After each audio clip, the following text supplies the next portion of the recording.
We do have, I don't know about packed, but we have a really good agenda today. We have great information today that will be shared by one of our colleagues from HSEMA, the Department of Homeland Security and Emergency. It's the Homeland Security and Emergency Management Agency. Rosemary McDonald is the Senior Disability Access and Functional Needs Program Manager. She will be with us today. And in addition, we have DDS's own Pam Johnson, who is our housing coordinator, who will be providing an overview as well. I have a couple of quick announcements, and then we'll just review the COVID data and then get into the presentations, first by Ms. McDonald and then by Ms. Johnson. So if we could post the slides with the COVID data.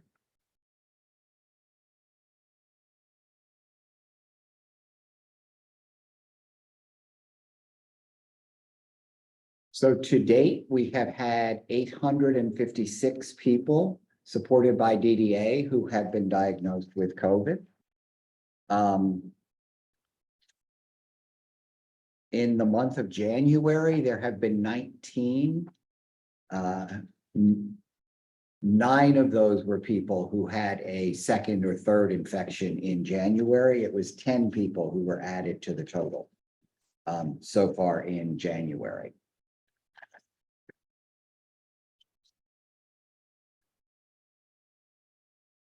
By placement type, we have 163 people in intermediate care facilities, 2 in nursing homes, 26 in host home, 197 in their natural homes, 7 in out-of-state placements, 396 in supported living placements, 63 in residential habilitation placements, and 1 person in a correctional facility.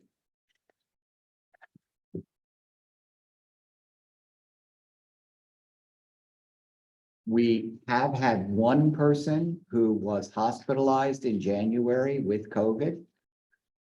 That person was hospitalized on the 12th and has been discharged. Just as a reminder to people, while our numbers are lower, COVID can still be a very serious thing. People should be talking with their physician about the most current recommendations about vaccinations. And lastly, I hope this number won't change. We have had 38 people who had COVID-related deaths, the last one being in September of 2021.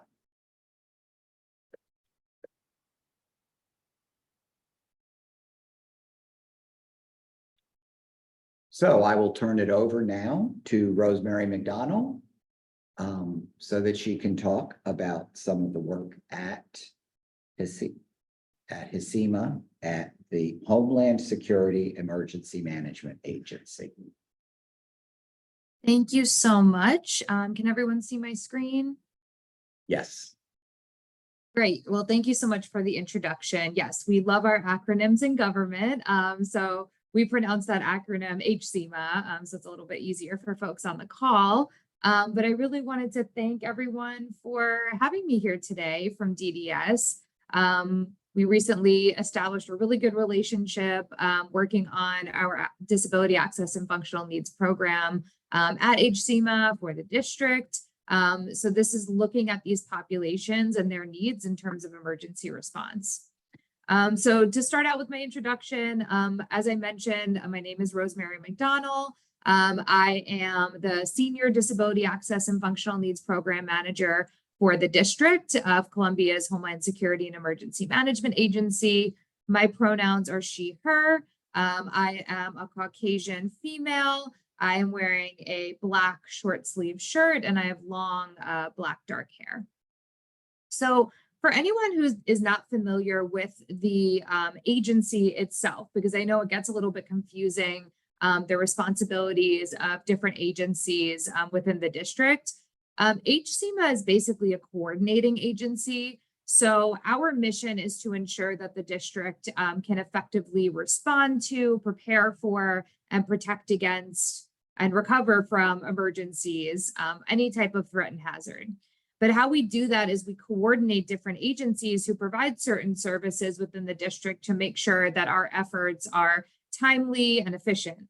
So when you think of this as an example, you can think of the Department of Human Services. They manage the mass care and sheltering. And then the Department of Transportation, they manage any emergency transportation or evacuation. HCMA would basically be responsible for coordinating those two bodies to get folks from the disaster site to the shelter.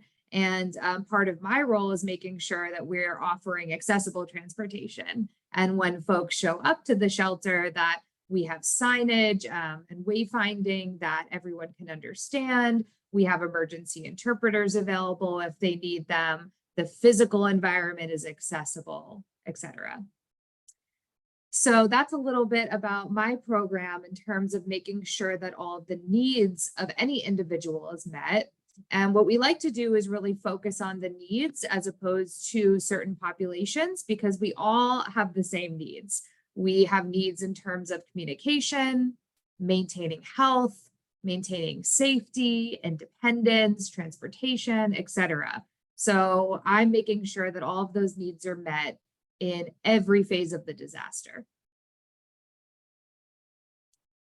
So I like to bring this statistic up in my presentations just to show a little bit about the story of the district and where we're currently at. So if you read the first quote, it says the district's population is projected to continue to grow while becoming older and more racially diverse over the next 15 years. And then if you look at the second statistic, more than 8% or 1 in 12 of district residents reported themselves as having a disability in some form.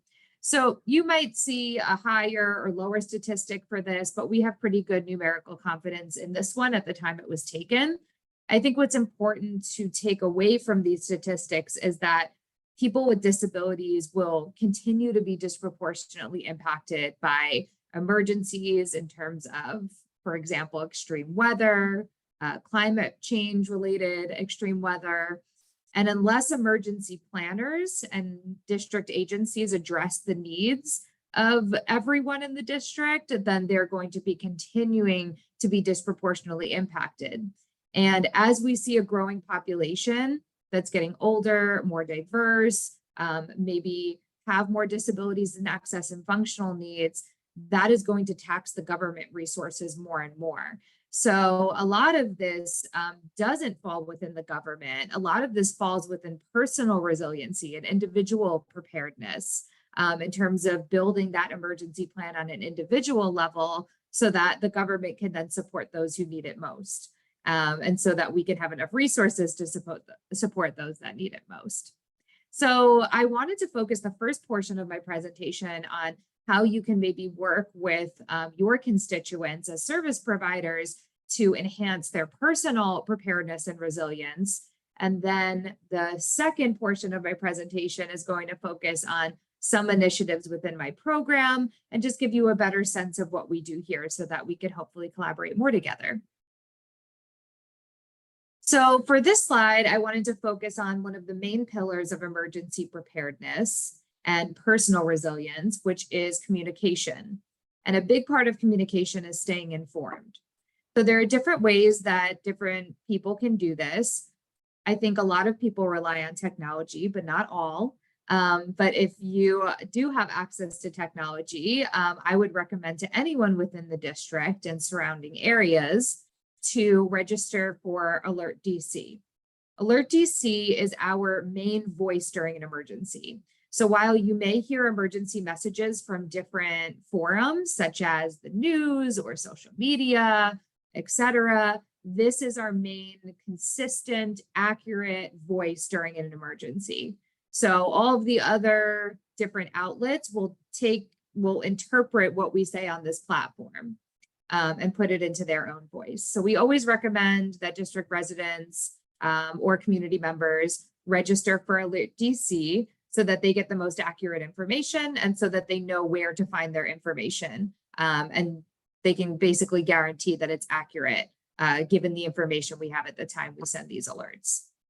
So Alert DC, when you go to register, will basically ask you how you want to receive messages. So you can receive them via text message, voice call, or email. And they will also ask you things like what types of alerts that you want to register for. So you don't have to register for all of them.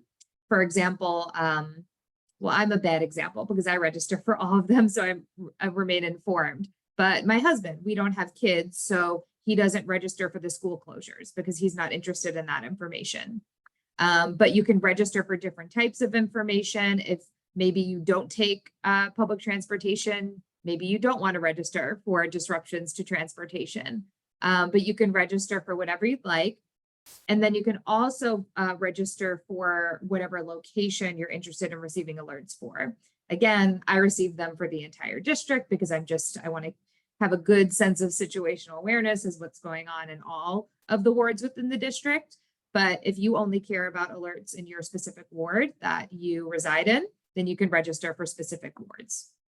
So as I mentioned, there are other forums where people can get their information from, and some of them can be the news, but I think a lot of the valuable information that your constituents probably receive might be from you as a service provider or within their community and other community-based organizations that they are involved with, whether that be faith-based organizations or other types of community-based organizations or CBOs. So I'm going to talk a little bit in the latter part of the presentation, how we're trying to really utilize those relationships, because you are most likely a very trusted voice for the people that you serve. And sometimes the government might not be the most trusted voice, and we recognize that. So we want to figure out a way to make the connections with service providers, community-based organizations, et cetera, so that we can get a message to you that you can then filter down and be really a force multiplier for us and send out to your constituents. And how is my pace for the interpreter? Good. Okay, so another portion of this is making a plan. So you want to make sure that your constituents have a personal emergency preparedness plan and that they're making it with their support network, whether that be a caretaker, a family member, a friend. This is going to be different for every person. Each person knows their needs better than anyone else. So making sure that they have developed a comprehensive personal emergency plan that may include transportation service providers that they typically use and maybe backup ones that they could call, evacuation routes, meeting points if they have to evacuate their residents, communication methods, a list of important phone numbers, et cetera. You want to make sure that they are accounting for the services that they use on a day-to-day basis, how they might be disrupted during an emergency and how they can plan for that. And I think communication is a big piece of that. You want to make sure that they're still being in touch with their support network during an emergency. So I have on the screen here, I already talked about accessible transportation, but then also thinking about what they can do to communicate with first responders if they need to. So I'm currently working with the Mayor's Office of the Deaf, Blind, and Hard of Hearing to create these I Speak cards, but it wouldn't be an I Speak card for someone who's deaf, blind, and hard of hearing, but creating a card like this for American Sign Language, so they can easily give it to a first responder, and that first responder will know what interpretation service to request. And then in terms of caring for community, on this slide, this is really about building that support network because nobody should be doing this planning on an island. So we give certain tips on our Ready DC website, and I'll post all of these resources in the chat after my presentation. But we post these tips on the Ready DC website on maybe considering forming a buddy system for assistance evacuating your workplace if you have one and you have a disability access or functional need. But just kind of these conversations that you're having beforehand with the people that can support you are so important. And then also being a good neighbor, checking on our neighbors. And if we have a neighbor who is aging or has a disability access or functional need, just checking in on them during a disaster and making sure, number one, they're aware of what's going on and that they're getting the services that they need. In large scale emergencies, my agency would most likely send out canvassers to do just that, making sure that people have the services they need. But in a smaller scale emergency, like a snowstorm that we experienced last week, you might just want to do that for a neighbor or someone within your personal network. So I do want to be mindful of time. I have about 5 minutes left in my presentation. Right. So now I'm going to talk about a little bit more about my program that I lead at HCEMA, and that is HSEMA for the interpreter. So at HCEMA, just a little bit of a background that I want to give to the group. So back in 2014, the district was sued by a disability advocacy group that formed similar lawsuits across the country before the district in Los Angeles, New York, et cetera. And the lawsuit was basically focused around the sufficiency of our emergency planning for people with disabilities and other access and functional needs. So we just concluded that lawsuit or settlement agreement as of this past December, and it basically laid out these mission areas for us. So this is how we organized the program previously, but I did want to provide that context because we're currently in the process of working with different agencies to reformat this and see how we can maybe consolidate these and organize this a little bit better. But what you're seeing on the screen is basically what was dictated by that settlement agreement as the different areas we had to focus on. So we made improvements in a large number of these areas. I talked about a couple of them in terms of mass care and making sure that our shelters will be physically accessible. We'll also have different directional signage that could be easily understood and interpreted. We'll have, for example, emergency backup power so that we can power medical equipment or other electronic medical devices or mobility devices, assistive devices, et cetera. So I won't go into all of these. I just don't have enough time in this presentation to cover each of these points, but I'm happy to talk about this if you'd like. I will send my contact information after. But I did want to just show this slide to you so you can get a little bit of a better sense of like what we're focusing on in terms of accessibility and inclusivity. So for anyone who is unable to read the slides, there is outreach and integration. And really what I'm doing today is a form of that, reaching out to disability access functional needs service providers and making relationships there, which I'll talk about in a little bit. Accessible emergency communications, which I spoke about in terms of the Alert DC program and other ways to communicate. I also talked about post-emergency canvassing operations, as well as evacuation planning, transportation, mass care, et cetera. So I did want to note that this is not done in a silo. I think I mentioned that before, that we work with different agencies, but just to reiterate that, I am not working on an island. We are working with the different agencies that own certain of those mission areas, but also, even if they don't own it, maybe they contribute to it. So for example, the DC Health, the DC Department of Health, they contribute to pretty much every one of those mission areas, but especially when it comes to mass care, because people may have certain medical needs when they enter into our emergency shelters. So this is a very collaborative effort, and we have workshops on at least a quarterly basis that are interagency and also bring in community members. So I'm hoping to engage some of the members here in some of those workshops, but we have engaged the Department of Disability Services on our last workshop, and it was really collaborative and helpful for us to get a whole picture of the needs of the community. And then another way that we collaborate with the community is through our Disability Community Advisory Group. So this is not comprised of any government agencies, while we do invite them to attend, but this is a group of about 15 people from the disability community, either with a lived experience with a disability or individuals representing certain populations through their organizations. And this is our form of really planning with the community and not for the community.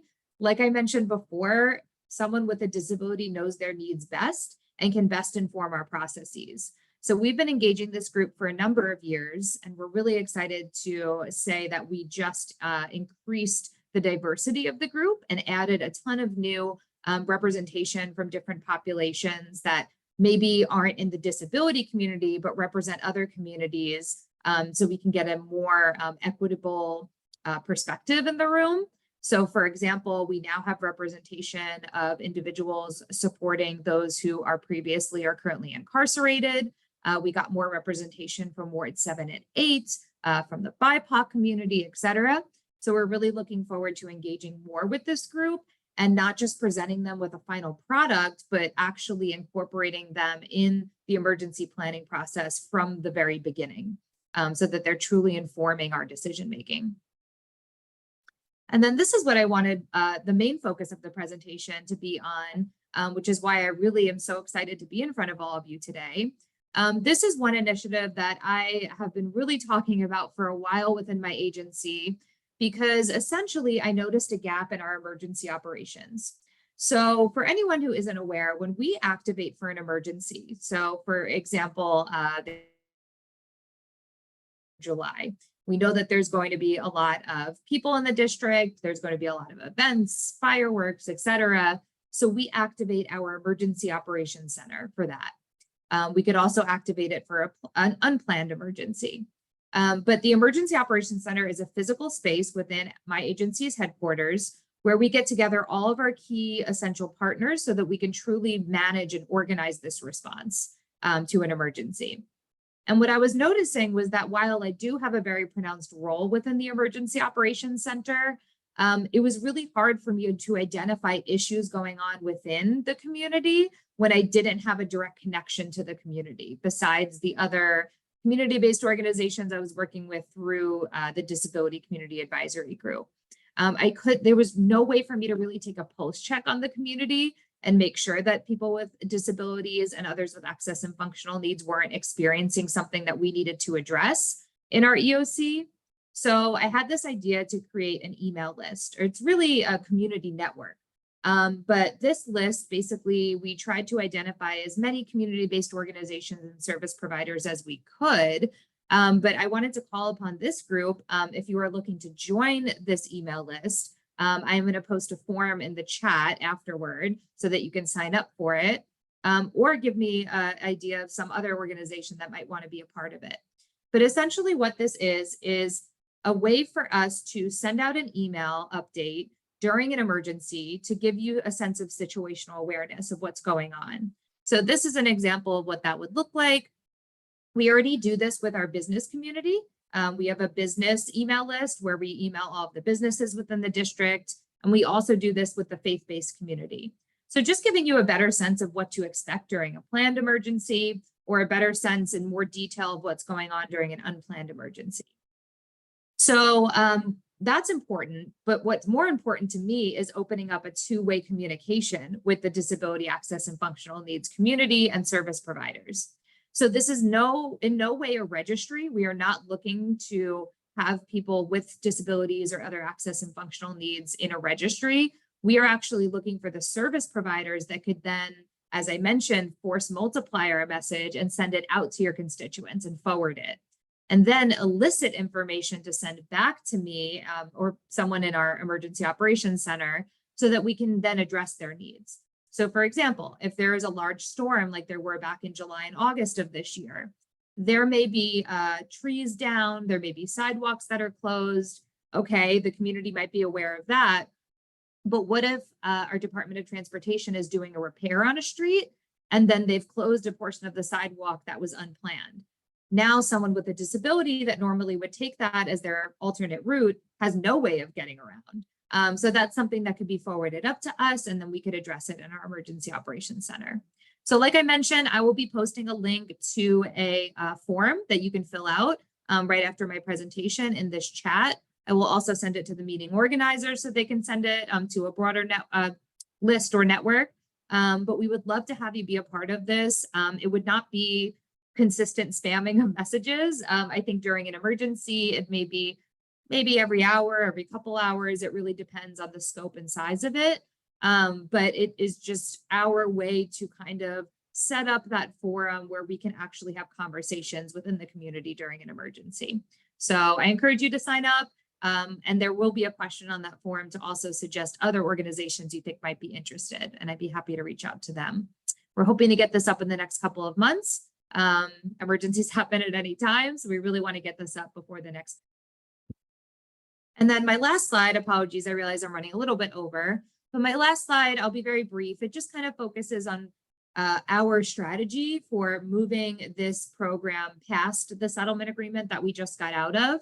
And we really want to focus on using our data strategically to make our decisions. So we're trying to develop some type of map where, again, we're not really mapping populations in a registry, we're mapping the services that will support the needs of the entire population. So where our Accessoride by WMATA, the WMATA, where WMATA has those Accessoride rides requested very often, where our assisted living facilities are located within the district. And then maybe we can overlay that with some demographic data, but that will help us maybe in terms of choosing where a shelter location will be.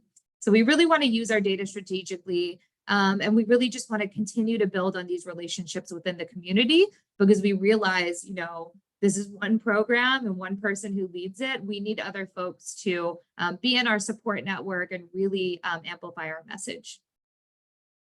So thank you so much. Again, apologies for running over. I will post a ton of resources within the chat. I'm not sure if we have time for question and answer, but I'm happy to take any questions on the sideline. I will post my contact information, or if you want to post them in the chat, I'm happy to send them out afterward too. But thank you again. We do have time for you to respond, Rosemary. Thank you very much. That was really informative. There were a number of questions / comments. So if we could just walk through them. Not everyone who participates in this has access to a screen and is watching. So we make sure to read all the questions out loud for people who may be participating on their phone.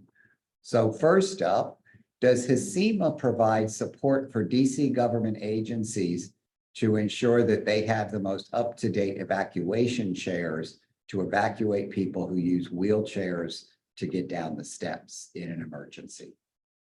Yes, thank you, Allison, for this question. This is always a hot topic, and I am really happy to answer this because as part of the settlement agreement, the district actually purchased over 200 evacuation chairs. So now every district owned and operated, which means even a leased building, every district owned and operated high-rise building, so that's 5 floors and above, now has at least 2 evacuation chairs on each of those district owned and operated floors.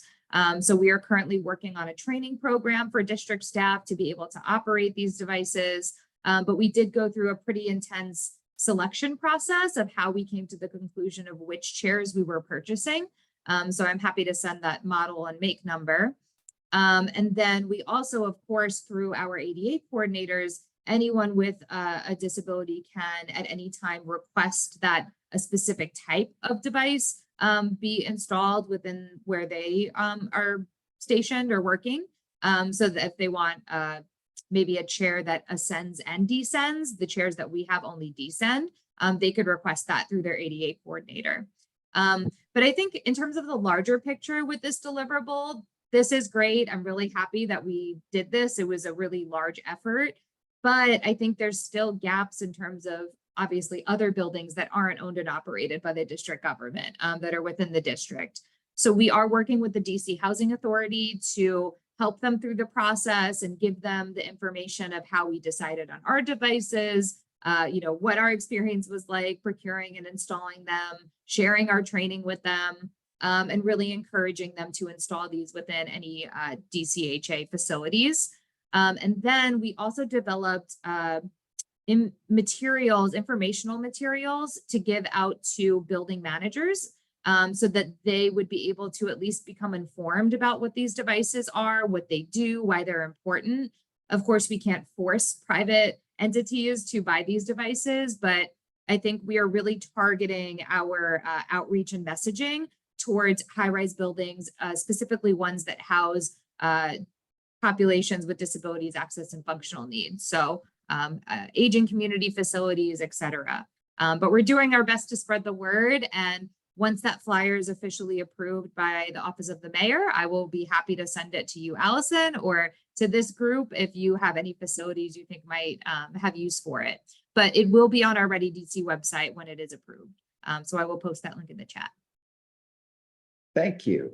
Someone had also asked where they could find the lawsuit, and Allison posted a link for them. So there is a link in the chat for people who are interested in reading those documents. And then there's a comment based on your presentation saying the ASL card would also be great to hand out to our population in general, should they have an interaction with MPD, to state that they have a disability and may need additional support to understand a lawful request. Yes, definitely. And just on this note, really quickly, we had recently collaborated with the Mayor's Office of the Deaf, Blind, and Hard of Hearing after the shooting. There was an active shooter situation in Lewiston, Maine, a couple of months ago that affected the deaf community greatly. There were a few victims who were deaf, blind, and hard of hearing. There were a few interpreters that unfortunately were victims. And we collaborated with that office as well as MPD to conduct a focus group with individuals from the deaf community. And MPD gave their active shooter training to that group and then elicited feedback on it. So we're really trying to not only make that training more accessible so that it can be rolled out to community members, not just in the deaf community, but so all community members can have that training be accessible and inclusive.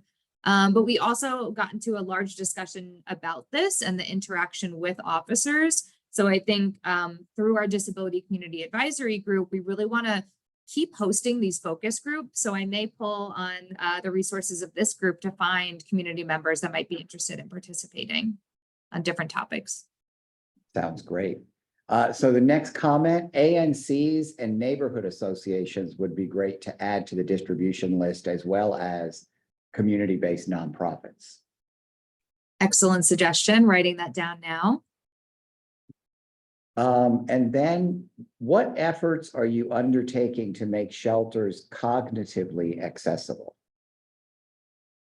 Yeah, I think we are definitely looking at the language that we're using on directional signage. But making sure that it's in plain language, making sure that any alerts that we send out are in plain language. Not only will this help for individuals with cognitive disabilities, but it will also help us when we're ready to start offering multilingual alerts and translating alerts into different languages, hopefully including ASL. But I think a big part of this is the training. So as part of the settlement agreement, and something we're continuously working on, is training for the shelter workers, as well as other types of training for other agencies. So accessible transportation providers, the canvassers I was talking about, those emergency canvassers, making sure that it is a requirement if they're going to fill this role that they take these trainings. So a large part of it is interaction guidance for all different types of populations, with people from the IDD community being one of them. So I think the training aspect is really important. And we do recognize the high turnover rates that might happen, or just someone simply taking a training 1 year and maybe forgetting what they learned. So what we implemented, which goes above and beyond the requirements of the settlement agreement, are what's called just-in-time training. So this is training that will be administered to these individuals before the shelter even opens, or before the emergency operation takes place, that they will be able to receive that sensitivity training right before they get activated. So it's fresh in their mind. And not only is that for district agency staff, but we've also been partnering with Serve DC for our emergency volunteers, as well as the MOCRS, MOCRS, the Mayor's Office of Community Relations staff that go out into the community too. Great. Do you do workshops with community members to help them develop emergency plans? I think that is a great point. And I'm looking forward to hopefully talking about that at our DCAG meeting, DCAG meeting next week. But we currently have a community outreach team that does go out into the community and do certain tabling events and trainings to help them develop a general emergency plan. And they talk about what I'm talking about today. So if you have any requests for that, again, I'm going to post my contact information in the chat. Once our Ready DC website is up and running, we're revamping it. There will be an interest form that folks can fill out to request events or training events or workshops within their community. So that will be a great resource when it's ready. But for now, you can just email me if you're interested, and I can try to coordinate with our community outreach team to get that going. And then the MPD also has a program where they go out into the community to give that active shooter training, which is separate. So if you're interested in that, you can reach out to MPD, and I have a contact there as well. Thank you so much. I think we covered all the questions that people put in the chat. This was really informative, so I want to thank you for coming today, Rosemary. And then you were going to enter some things in the chat for people, right? Yes, I will enter the link. Oh, sorry. No, I was just going to say, I'm hoping you'll be able to share your slide deck with Charlisa, because we always post the slides from our forums on our website the week after. And there's good information there that I'm sure people will want to refer back to. Great. Yes, actually, I believe I already sent it, but Charlisa, if you don't mind me resending it, and maybe I can insert the link to the forum in there so people who weren't able to attend can still fill it out. I'll send you a revised version. And then I will post in the chat the link to that survey, as well as a couple of other really helpful resources. But just wanted to thank you again for having me. Thank you. So next up, we do have Pam Johnson from DDS, who is our housing coordinator. But before I pass it over to Pam, I recognize that I failed to make a couple of very important announcements. First up is that we do have our performance oversight hearing at the DC Council on February 12th at 9:30. And that hearing will be for the Office of Disability Rights, which includes the DD Council, the Office of Deaf, Blind, and Hard of Hearing, as well as the Department on Disability Services. The hearing is scheduled from 9:30 to 1:30. And we'll put in the chat where you can find the information about testifying. The hearing, I believe, will be both in person and virtual, although I'm not certain about the in-person part, but I am certain that people will be able to participate virtually. And whether they will also be, if it'll be a hybrid hearing, I'm not certain yet, but you can find that information on the DC Council website. We will post that in the chat. And we are beginning, actually folks began in the month of January, or maybe even before, our preparation for Developmental Disability Awareness Month, which is March. But we always have a number of really good activities across the district during that month. So just a kind of reminder that that's upcoming, and folks will be reaching out to help with planning and activities that month. So now I will turn it over to Pam. And I believe that Charlisa is going to be sharing the slides for her. And she'll be talking about the housing coordinator position and some of the resource guides. The resource guide, which can be found on DDS's website now. Yes, and we'll do an overview. Okay, So I'm just waiting for Sharp. Here we are.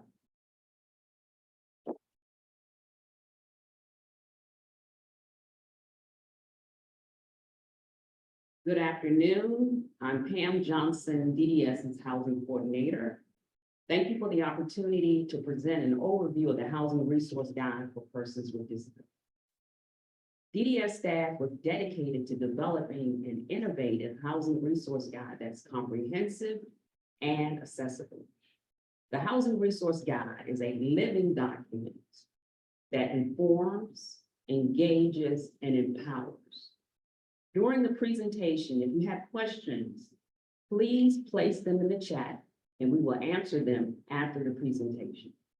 Okay, let's get started. We have the agenda up now. So during the agenda, I have something for you to ponder, something to think about.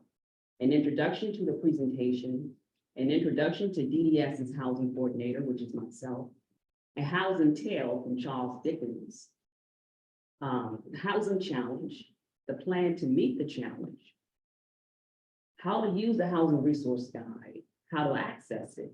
We'll look at it online. And we also have information about some workshops that we're planning and Q&A. But before we get started, I would like to define two phrases that I use throughout the presentation. The first phrase is affordable housing, which is relative. What's affordable to you might not be affordable to me. The second phrase is low income, and we hear that a lot, affordable and low income. When I use the phrase low income, I'm talking about households in DC with incomes less than $40,000 a year, which the DC and federal government considers low income. Please note that the federal government and DC government have different categories for low income, such as extremely low, very low, and low. I also use the acronym HUD, which is U.S. Department, that's the federal U.S. Department of Housing and Urban Development. And I also refer to the guide as either HRG or the Housing Resource Guide. Now let's take a few minutes to ponder the next slide.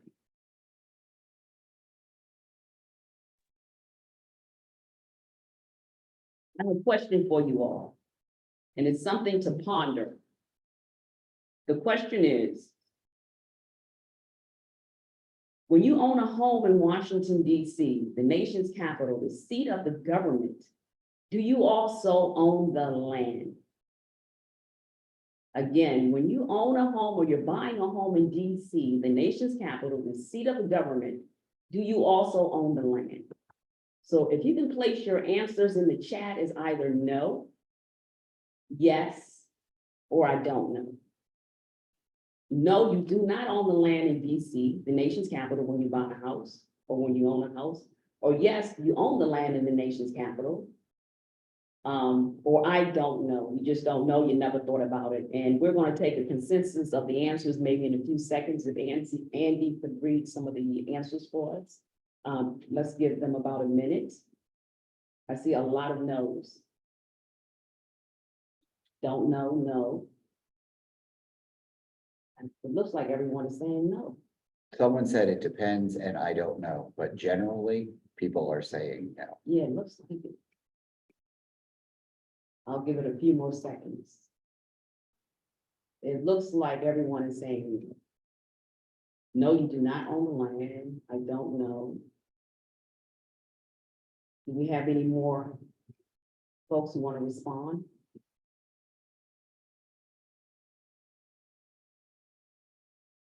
It looks like majority, almost everyone said no or I don't know.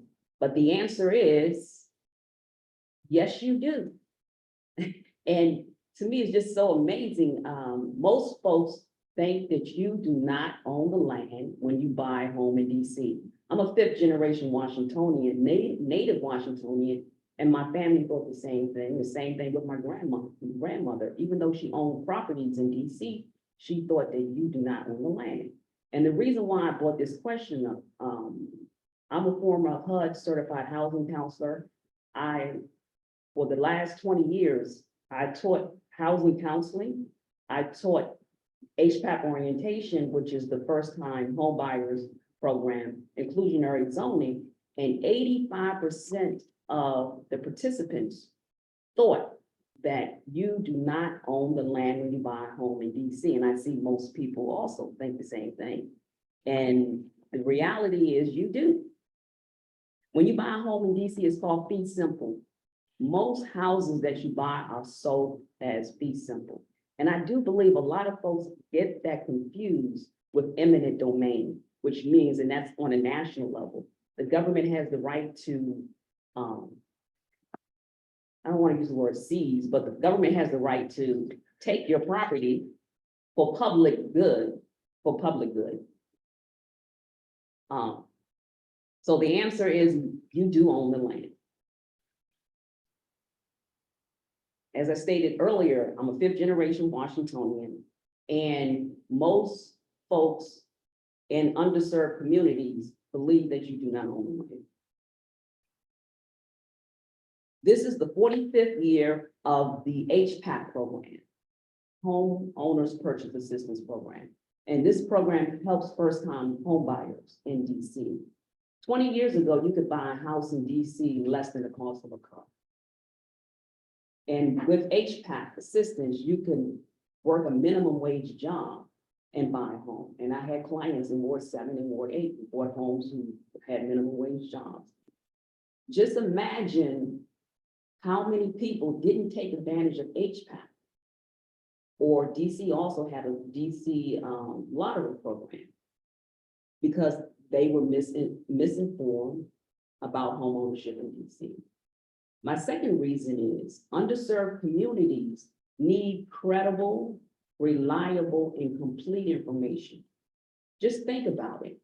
How many housing opportunities persons with disabilities may have missed because they were not informed or misinformed? Or they didn't have trustworthy information or reference or source to turn to. The Housing Resource Guide meets that need. It is comprehensive, it's credible, and it has resources that can help persons to rent or buy in DC. I want to thank you again for sharing your answers. If you need any more information about buying a house in DC, turn to the Housing Resource Guide. And we also have more information in there about renting. We'll go over the entire guide. So the next step, or next on the agenda, is the introduction. Again, the Housing Resource Guide provides references and step-by-step instructions to navigate the housing process in DC. The two objectives for today's presentation is, first, to further explain why DDS wanted its Housing Resource Guide to be more than a list of resources. The second objective is for your valued opinion. The Housing Resource Guide is a living document, and your feedback will help build on the foundation that DDS has already laid. In the next slide, we'll speak about myself, the housing coordinator.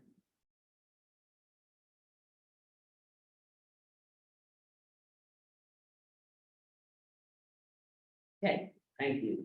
I'm Pam Johnson. I have over 20 years of experience in DC affordable housing, HUD certified housing counselor, housing program manager, HPAP, which is the Home Purchase Assistance Program, inclusionary zoning facilitator, and certified occupancy specialist, As a housing coordinator for DDA, I work in partnership with the service coordinators to provide housing options, resources, housing counseling, and to resolve housing issues for persons with disabilities. I also wrote the Housing Resource Guide. Affordable housing is my passion. As I stated earlier, I'm a HUD certified housing counselor. I've helped hundreds of DC residents buy homes, qualify for IZ and ADU apartments and homes, and avoid foreclosures and evictions. I know from firsthand experience the impact the district affordable housing programs have on communities. The district affordable housing programs and community-based organizations have on DC residents. I bought my home that I currently reside in 1998 with HPAC assistance. I'll speak more about HPAC later in the presentation. Now we're going to look at The Tale of Two Cities. This is a Charles Dickens novel.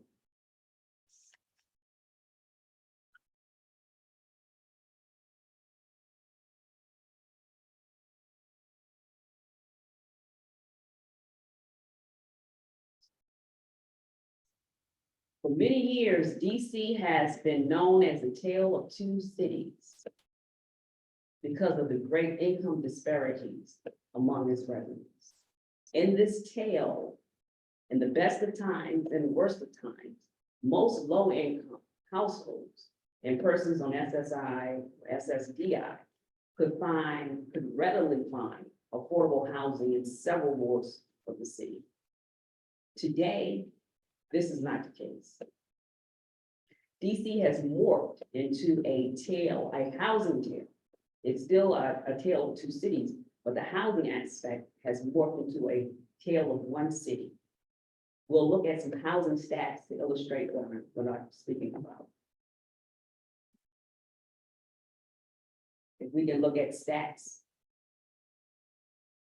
As you can see, if you look at the housing stats, the median rent for one bedroom apartment, we're looking at from 2000 to 2023. In 2000, a one bedroom was going for $735. In 2010, 1,100, and in 2023, 2,300. So that's the median apartment rent over the last 20 years. Now, if we look at the fair market rents for 2024, and this is from HUD. So I took the two most expensive wards and the two least expensive wards. The two most expensive wards you can see in blue are wards 2 and ward 6. Ward 6 is Capitol Hill and ward 2 is, I think it's like Wisconsin Avenue. Ward 7 and ward 8 are the two least expensive, and they're east of the river. Anacostia, Benny Road, Marshall Heights. So if we look at a studio in Ward 2, and this is 2024 from HUD, their fair market rent. It's not the market rent. Market rents are more than fair market rents normally. So if we look at a studio for Ward 2, that's 2,610. For Ward 6 is 2,660. Right, and let's look at a 4-bedroom in Ward 2, 4,440, and Ward 6, 4,530. Now let's look at the two least expensive wards. Ward 7 for a studio is 1,200. Ward 8 for a studio is 1,250. For a 4-bedroom in Ward 7 is $2,030, and for a 4-bedroom in Ward 8 is 2,120. So this kind of gives you an idea of how the market, DC housing market, is very challenging for low-income households and persons. As you can see from the stats, home buyers are not the only ones who need professional help. Now, low-income households need professional guidance. So when I say households, I'm referencing home buyers and renters from affordable housing experts, such as HUD certified housing counselors. And we'll speak about housing counselors later on in the presentation. Housing coordinators, or DDS's housing resource guide. Now let's look at the challenge that DC housing market presents.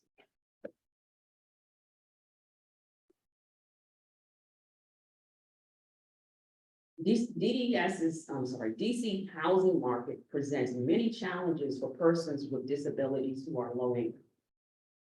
Trying to navigate the housing process and learning the who, what, when, and where before about the programs or before the subsidies ends is more than a notion. The quote I included in this presentation in the blue is from Marcia Fudge. She's the Secretary of HUD.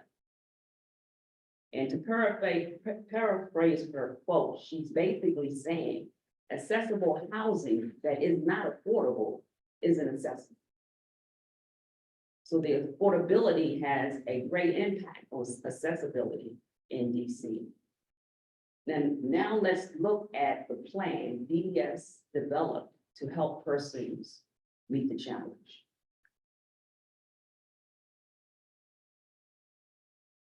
The plan is to provide credible housing information and resources that will help persons with disabilities live independently in DC.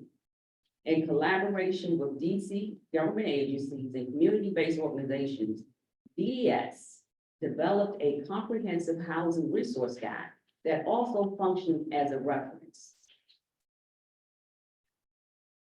for persons with disabilities who are looking for housing opportunities. Now let's review some of the strategies.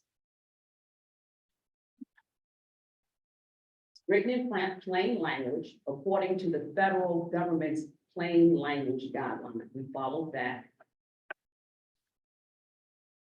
The information is presented in several formats: online, video, audio, different text options, virtual workshops also. The information includes, the guide includes information and resources for persons who want to buy or rent in DC. The guide is divided into two sections, an how-to section and also a resource section. So the person decide what section they want to use. The how-to section is presented in 10 easy steps to follow. It also provides federal, district, and nonprofit resources for accessible and affordable housing programs and assistance in DC.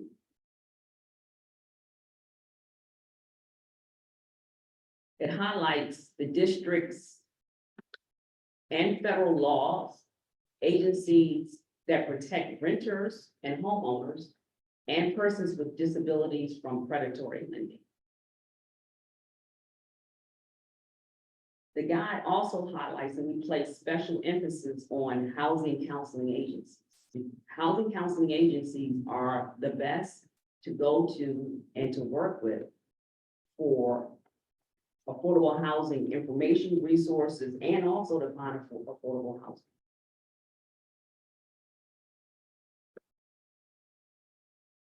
I know, if you don't mind going back for 1 second, please. The previous slides. I know from my 20+ years of affordable housing experience in DC that credible information is needed, is very important in underserved communities. The housing resource guide is available to DC residents who don't meet. One of the many benefits about the housing resource guide, it's also available to persons who don't meet DDS's requirements. So no one is left behind, no person is left behind. This guide is available to everyone. Okay, we can go to the next slide. How to use the guide is written in 2 parts. The first part is a how-to section. And it's more like a roadmap. It helps a person 1 step at a time, and they decide on what step they're interested in. There are 3 basic steps. These basic steps follow HUD's protocol for housing counseling.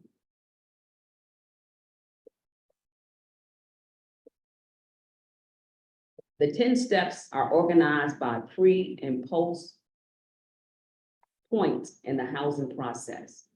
Steps 1 through 5 are pre-tenancy and pre-purchase steps. Steps 6 through 8 are post-tenancy and post-purchase.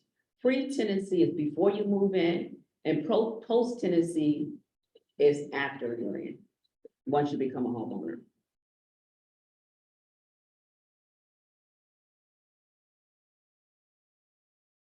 Part 2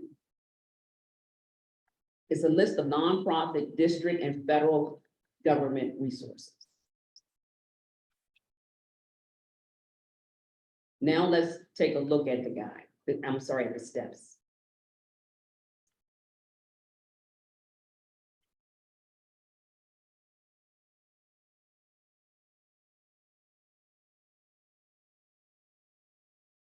We can go to the next slide.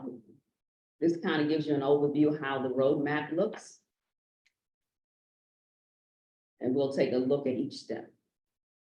Step 1. This step introduces the housing resource guide and how to use its different features. Step 2 is the determine step. Persons learn how to determine needs versus wants, track income, and there are also downloadable forms. Step 3, this is the ask step. Persons are given facts to know about housing subsidies and the different types of housing vouchers for persons with disabilities. Step 4, that's the prepare step. Persons learn about housing programs and how to prepare for housing, such as building credit and money management. Step 5, this is the use step. In this step, persons learn how to access government and nonprofit resources, including websites. We include websites in this step that list affordable housing in DC.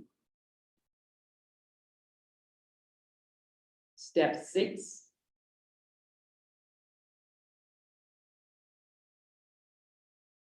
Step 6 is the rent step. This step has the 10 steps to tenancy, and it includes resources that can help prospective renters. Tenants' rights and laws are also included. Step 7. Step 7 is the homeownership step. This step has 10 steps to homeownership and includes resources for home buyers, for first-time home buyers.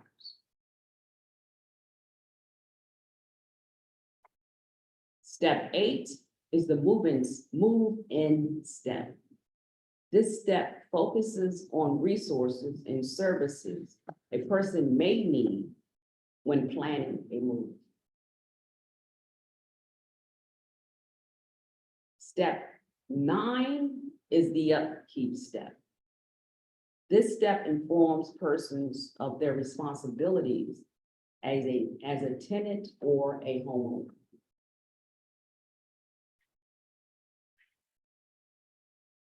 Step 10 is the keep it step. Once you have tenancy, once you're renting, once you own a home, if you come into, life, you have issues can come, problems can come, you can lose a job. This step tells you about programs and services that help prevent evictions and foreclosure. And that's the first half of the guide, which is a step-by-step, and you choose which step you would like to read or you need. The second part of the guide is the resource guide. And it's a compilation of the resources that were in the steps earlier, the 10 steps earlier. And also it has information on nonprofits that build affordable housing. We just took a quick look at the 10 steps. So now we're going to look at how to access that, how to access the housing resource guide. So here we have, you can do it, the website, dds.dc.gov, and in the rotator, there's information about the guide. You can also search for it in the search bar.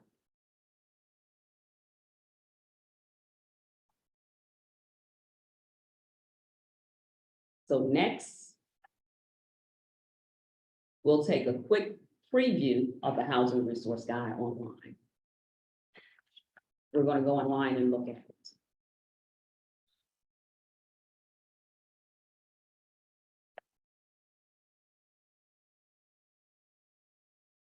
Just give us 1 second while we bring up the resource guide online.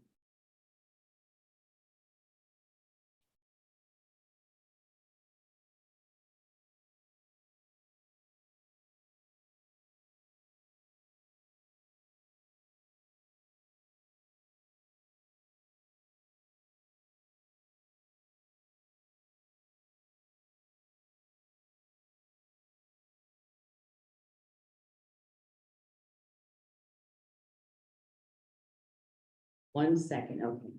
So this is the front page of the guide, and you can click anywhere in the guide, the front page, and it'll take you to the table.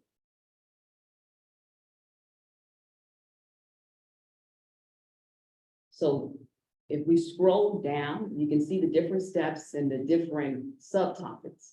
We have why use DC housing, I'm sorry, why use the DDS's resource guide. I'm sorry, I cannot see that far, but these are the different steps. And if we can just scroll through those slowly, that would be great.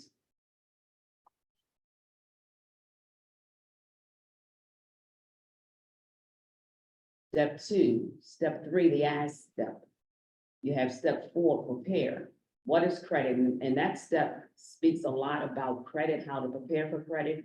If you don't have credit, how to improve your credit. It gives you strategies on how to improve your credit. It tells you about the different credit scores, how long credit stays on your credit report. It talks about bankruptcy. Step 5 is the use step. Why use a real estate agent? It also has the different websites that are for affordable housing, to search for affordable housing that you can use yourself. The next step is the rent, step 6. It has words to live by. It also has the 10 steps to tenancy. Step 7 is the buy step. It talks about the home buying process and programs such as HPAP, EHAP, different home buyers programs in the city. Step 8 is the move-in step. Step 9 is the upkeep step. And step 10 is the keep it step. And we're going to click on a few subtopics in a minute. So let's go to step 1D, how to stay encouraged during your housing search. Step 1D.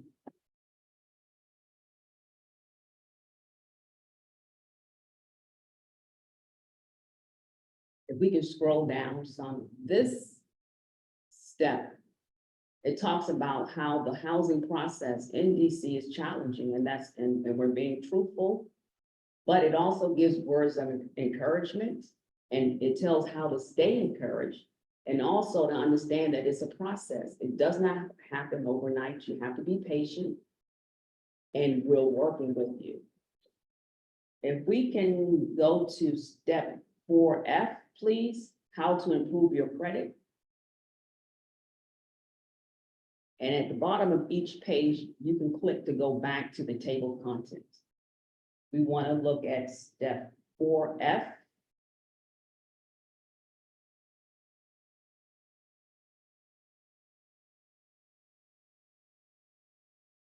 So in this step, we have different strategies on how to improve your credit. And credit is very important for almost everything that you do, to rent, to buy, even if you're applying for a job. Most places look at your credit. So if you don't have any credit, this guide will help you build your credit. If you have credit issues, it'll give you strategies. You can look at the different strategies to help you improve your credit. Okay. So we have a complete section on credit. So let's look at step 4J. Step 4J.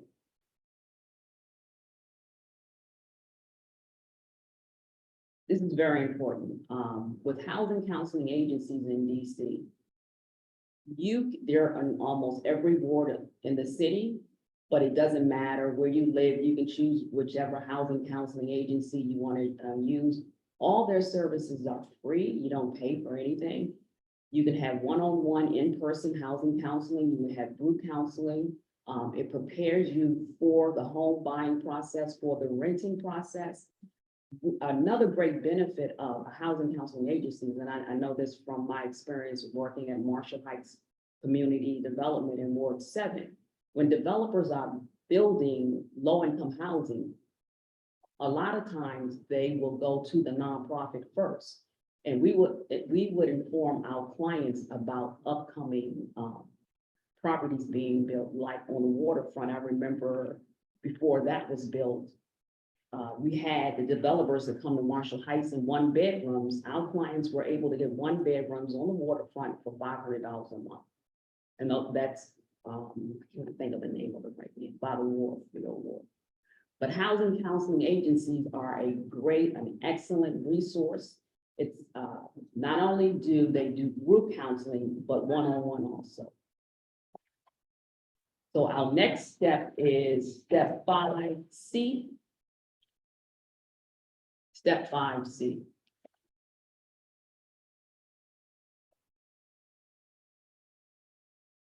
So in this step, we included websites where you can go online, and these websites are dedicated to affordable housing, rentals, or if you want to purchase. If we can scroll down a little bit, please.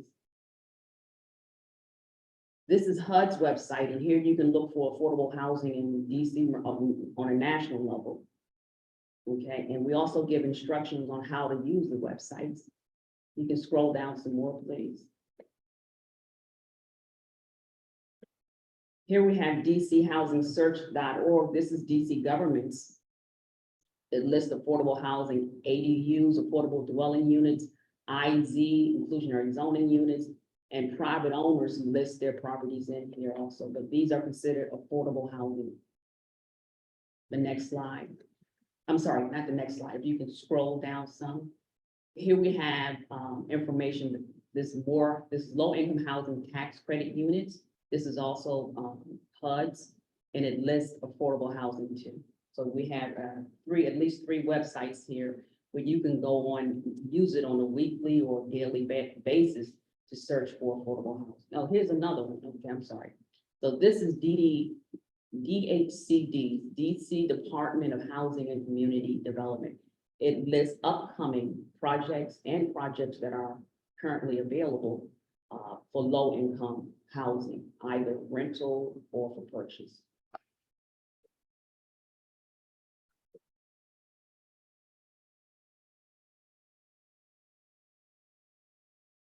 As I stated earlier, the guide is written in plain language. We follow the federal government's plain language guidelines, so the sentences are very short.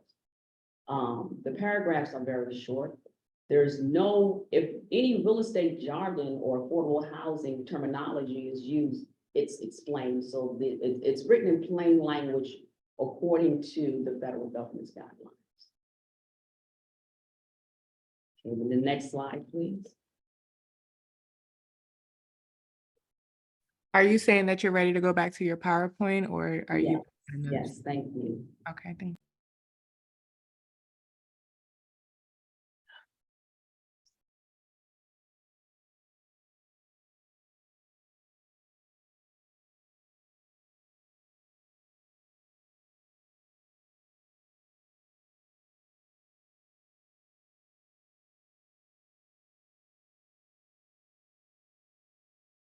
So here we have upcoming workshops we plan for March. The first one is an introduction to DDS's Housing Resource Guide. And the second workshop is about affordable and accessible housing in DC. And we plan to have each workshop once a month. And that way you can have one-on-one if you the guide, you have questions about the guide.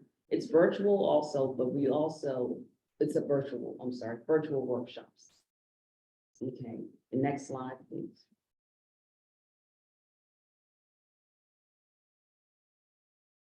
Also, I want to mention that we are currently writing a glossary for the guide, and the glossary will be both with industry definitions and a breakdown of the definitions in plain language.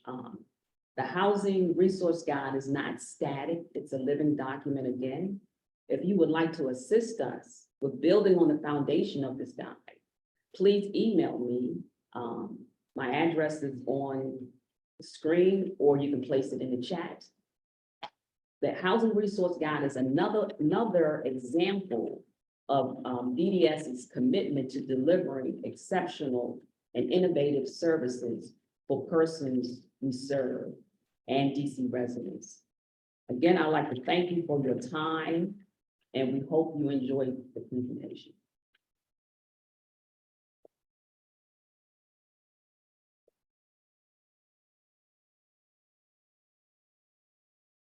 So we do have a few questions. Let me get to those for you.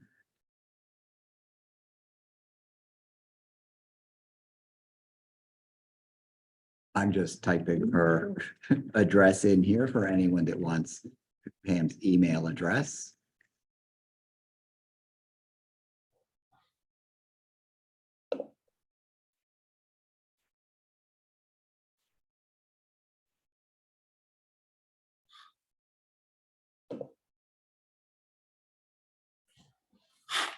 Okay, so the chat, let me close out this other thing so I can see the chat.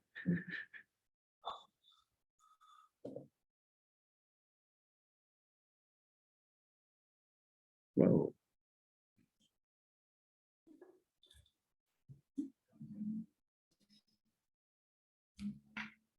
There we go.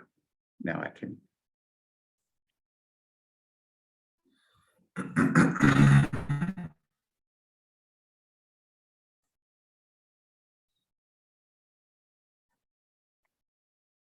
Lots of questions for both of our presenters today. That's always good news. It means that we've hit on topics that are of real interest to people.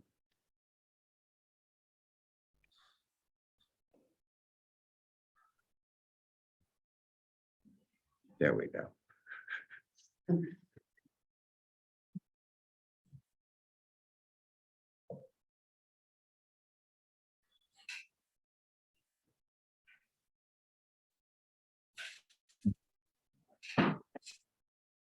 Someone says I needed to sign up 2 years ago. Oh, this is about HPAP. But every time they say they've run out of funds and we have to wait for a whole other fiscal year. Do you have any response to that? How does it work exactly if someone signs up 2 years ago? Because I thought you signed up when you were sort of ready to purchase. That sounds kind of impossible. Yes, the way HPAP works, once you sign up and you are given an NOE, notice of eligibility, and that comes from the community, no, I'm sorry, it comes from either the Greater Washington Urban League or DC Housing Finance Agency, and it's good for 1 year. So after 1 year, you have to start the process all over again. But because there is such a challenge to find affordable housing and you have so many people looking, funds are running out more. They're running out sooner than they did in the past. So my advice to you is to have your NOE, if the funds do run out, have your NOE reissued and continue to look. So when you do find something, we're hoping money is available. Yeah. Why are DC housing funds being given to individuals who own their own companies instead of people that are homeless and in need of permanent housing? I couldn't answer that one. I don't know. You might want to contact your council member or the mayor.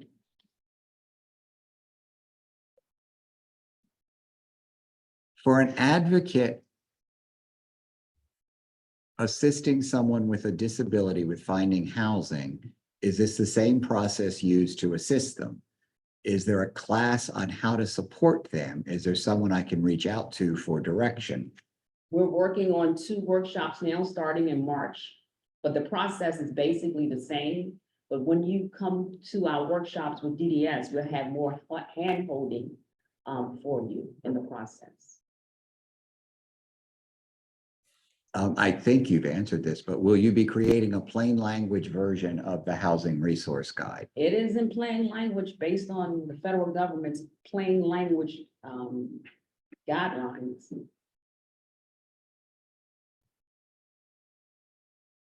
That was a really good presentation. Oh, thank you. That Oh, was someone up first. here, but I thought so as well. Thank you. Great information.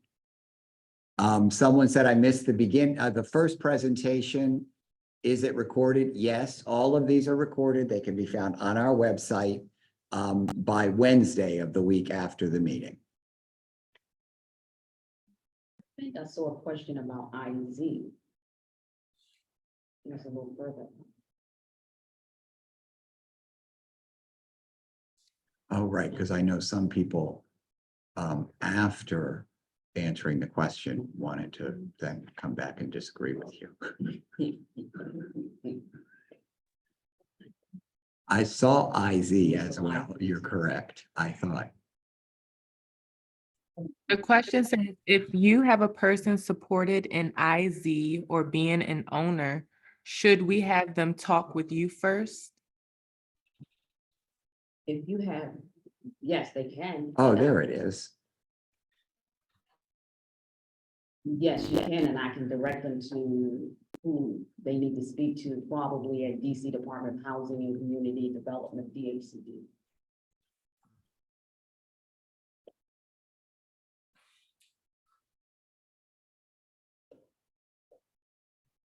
I don't see any other questions.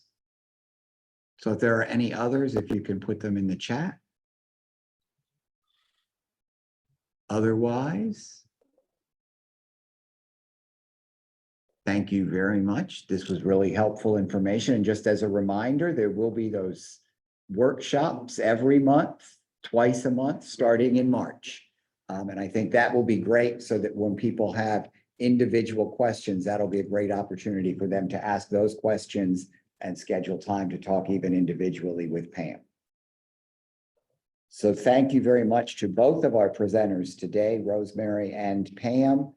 This was some really great information. Have a great weekend, everyone. Thank We will you. talk with you next month. Thank you. Oh, I see there's this. Wait 1 second. It looks like there's, oh, no. I was gonna say, I missed 2 comments in the chat, but they seem to be thank you and thank you. The presentations were outstanding. I agree. Have a great weekend, everyone. Bye-bye.